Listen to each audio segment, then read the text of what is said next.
Hello my loves, it's Charlie Hewson-Sykes with this week's Booze and Bites. This week I was asked to talk wellness. Now when it comes to wellness and booze, it will be really easy for me to suggest that you add some fresh fruit juices to your booze, move away from maybe your martinis and head instead into something with fruit juice, Bloody Marys, swap out your ginger ale with your rum for some pineapple juice. But what I would like to do instead is talk about mindful drinking.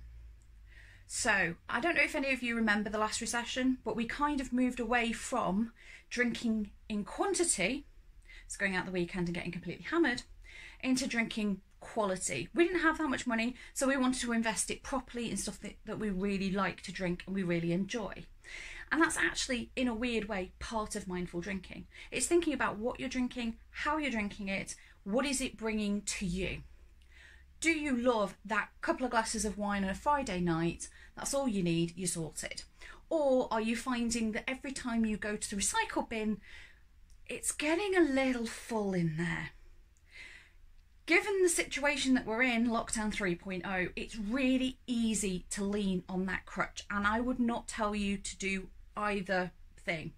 This is non-preachy, non-judgy, you do you.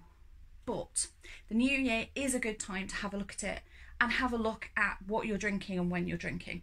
It's also something that we find that happens when we get older as well.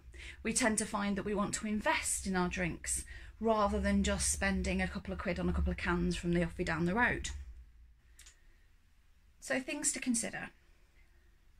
What am I drinking? When am I drinking it? How much am I drinking? Am I leaning on a couple of glasses, or is it more like a couple of bottles? Is it becoming a bingey thing every time I feel a crisis coming on, or in response to bad news? Can I switch out the odd glass for something non-alcoholic instead? Now, I'm not going to get preachy about it, as I say. There's plenty of evidence out there to suggest, and I will happily send papers to anybody who wants the details, that drinking some alcohol is actually better for us than drinking no alcohol at all.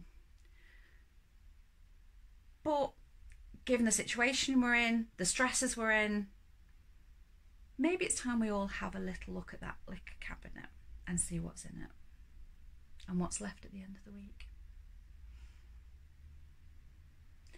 That's it from me this week. I appreciate a bit of a serious one, but we'll be back to all things fruity and fluffy next week. I'll see you then.